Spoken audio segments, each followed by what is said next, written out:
The Gospel of St Olms, the story of St Olms the Just, as the sun-stained skies of Velothi became choked by the smoke of war and betrayal.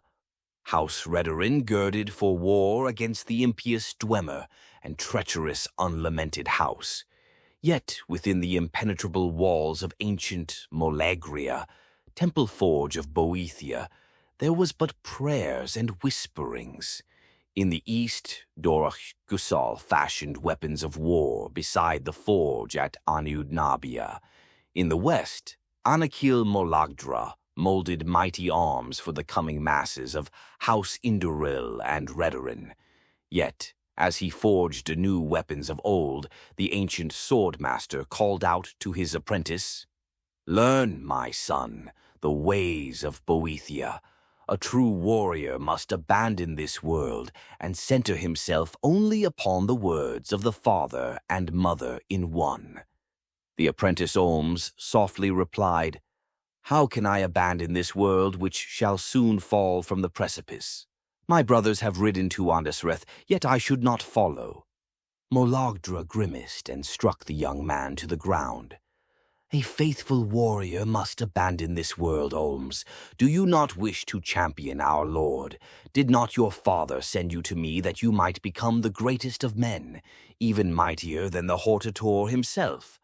The sage pulled Olms close and studied his eyes in the firelight. "There is still too much fire in your eyes, child.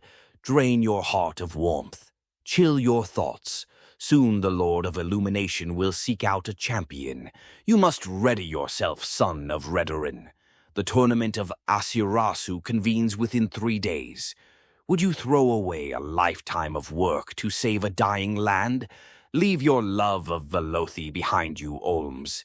It has most undoubtedly abandoned you." "If it is the will of my master and father that I champion Molagria, then I shall obey." Molagdra extended his hand to Olms and lifted him from the cold stone. "Come, pupil. You are ready to enter the sanctum of the Prince of Deceit."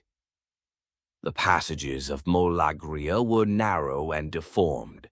From the unending halls came the screams of men and women, children and elders. Molagdra drew his sword from the hilt and knelt before the bronze doors of the inner vaults. "We come in supplication, father and mother. Behold Goldbrand, your sacred sword, taken from the hands of God. I bring Olms, son of Redorin, to your door. I pray, grant us your mighty audience." A deep, sonorous voice bellowed from beyond the door. "I have waited long to see my champion. No warrior at Asirasu will defeat you, Olms of Redorin. You are the summit of war and death. By your hands my enemies will fall. I shall inscribe your name upon my footrest, for you shall be my intercessor among men and Mir. The wayward Chimere will return to my favor once again. Tonight you must journey to Lake Dasalon at the mouth of the Odai and pray at the altar of Atanashti. In the morning return to me that I might bless you with favor and grace." Olms grudgingly whimpered, "I shall praise your name until the first lights of Gauntlet." Molagdra lifted his hands in supplication and sliced his wrists so that the blood washed over the altar. The path across the valley was long, but Olms's strength never wavered. Within a day he had arrived at Lake Dasalan, at the open-aired temple of Atanashti. He prayed in silence, asking for the strength he required. Yet behind his supplications, a desperate cry mourned the loss of Velothi. Olms' lips parted and groaned, "The will of the Father before the will of the Son." Indeed, Olms would betray his own destiny for the fulfillment of his father and Molagdra for Boethia himself. As he prayed, a glimmering light shone over his tightly clenched eyes. The faint silvery light soothed his madness. Olms looked across the plain towards the south. In the distance stood a single figure, showered in beauty and radiance. Though he had never met such a creature in his short days, Olms knew instantly her name. His prayers broke, and he whispered silently, "Almalexia." The form came as though in a vision. Though her form was fragile and as delicate as timsa flowers, she was strong, a formidable warrior. Olms came before her and offered her masti from his canteen. "Brother," she called out, "from whence have you come? None I have seen since we parted from Ald Ra'athas." "We, my lady. The armies of Indoril and Redorin marched to Red Mountain. Were you unaware of the war? The Dwemer's blasphemy must come to an end, for they have corrupted the land." The horizon leaped with golden light, for throngs of soldiers crossed over the plain. The soldiers of the mighty Chimere houses burned the sky with their brilliance.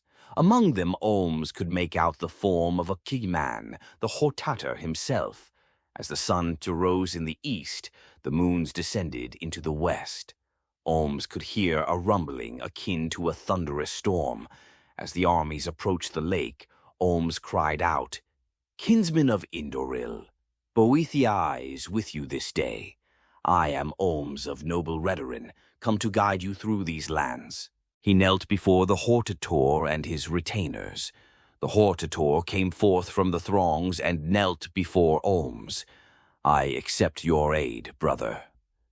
Nerevar took the golden mask from his eyes and let down his braided hair. Olms had never seen such a man, strong in body and in mind.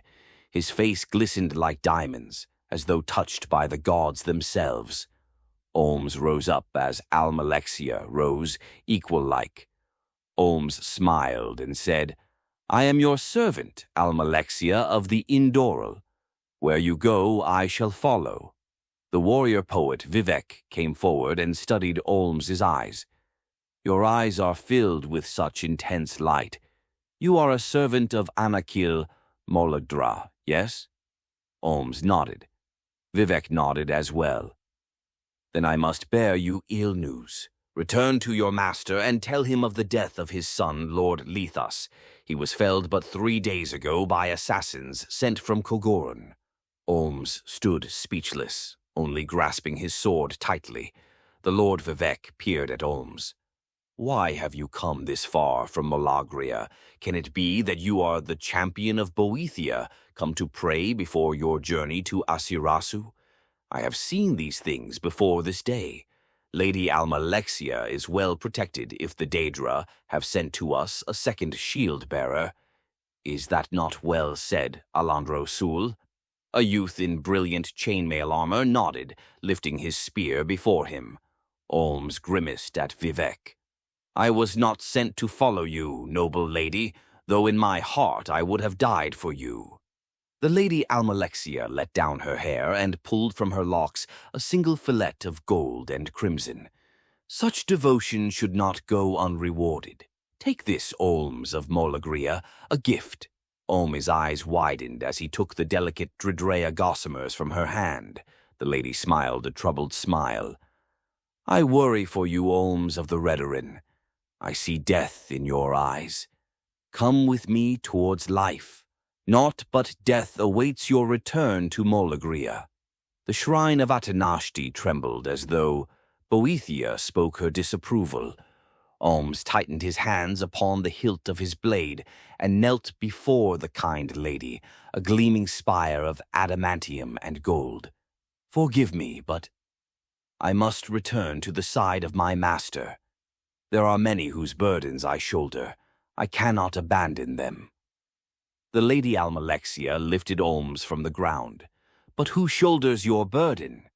As though by the edge of a sword, the shrine of Atanashti split in 2 halves. Upon his return to Molagria, Olms approached the priest Molagdra. "Master, I am a harbinger of death. Master, your son is—" Molagdra banged upon his anvil. "Dead?" He became silent. "Do not presume that you alone are privy to such knowledge.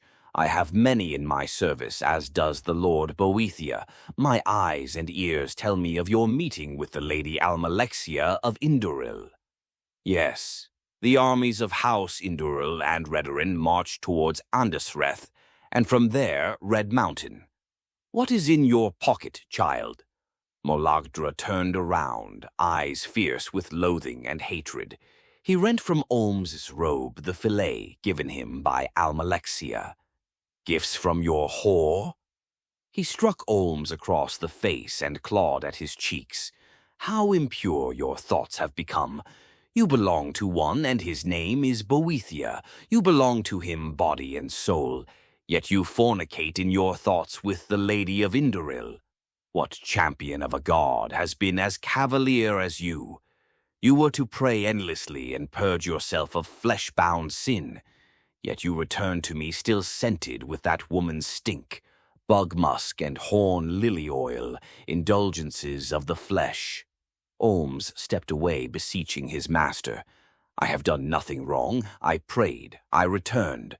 I am ready to journey to Asirasu. Molagdra laughed wickedly. You are ready? Such insolence that you would decide the will of Boethia. Your flesh may be ready, but is your mind? Is your heart? The light in your eyes has not dimmed but brightened. How will you best serve your master? Who is your master? I have always been faithful to you, my lord, as I am faithful to Boethia. A deep, thundering voice tore through the temple. There are many whose burdens I shoulder. Have I burdened you, Olms? Have I weighted you down with triviality? I remember lifting you from your ailing family to a stature of nobility and honor. Yet you would sacrifice your life for her and not me. Where is your loyalty? In the silence of Olms' unanswering, Molagdra drove the blade into his heart. As the blood fell from his chest, Molagdra sneered, inspecting the blood. Just as I thought, traitor. Olms grabbed the fillet from Molagdra's hand and kissed its hem as his dying body fell to the ground. Just as at Atanashti, the blinding light glimmered over Olms' closing eyes. The bronze doors of the forge blasted from their hinges. The smoke-filled room suddenly cleared, and a familiar, sweet scent pervaded the chamber. The Lady Almalexia entered the inner shrine. Where is your loyalty, prince of plots and treachery? Once you guided my people from death to the promised lands of Velothi, yet now you consort to murdering them for their desire to live.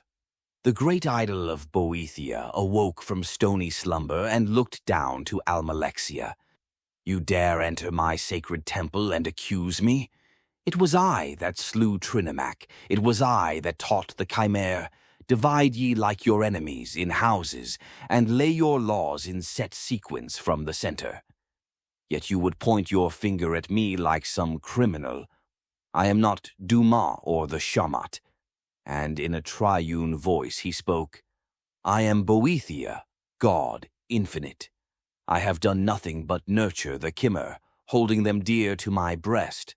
Almalexia drew out her blade Hopesfire and drove it into the statue's throat. You were Boethia, God and infinite, an anticipation, a withheld breath, waiting to exhale.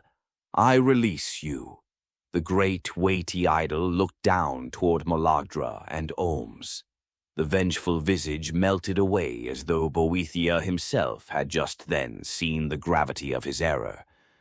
Boethia presented himself in true form and approached the dying Olms. Though his eyes were dry, they were much moved with pity and love. What good is a god when his people fear him? I once guided Veloth by the hand across the wilderness, yet now I have slain one of his tenfold descendants. What good is a father if he should deny his son? Boethia looked up towards Almalexia and whispered, You will watch over them, I am. Care for my people the way I have not. With this I charge you. Boethia vanished into the smoke, a wraith of the former world. As the statue began to collapse, Molagdra was struck with Boethia's stone axe.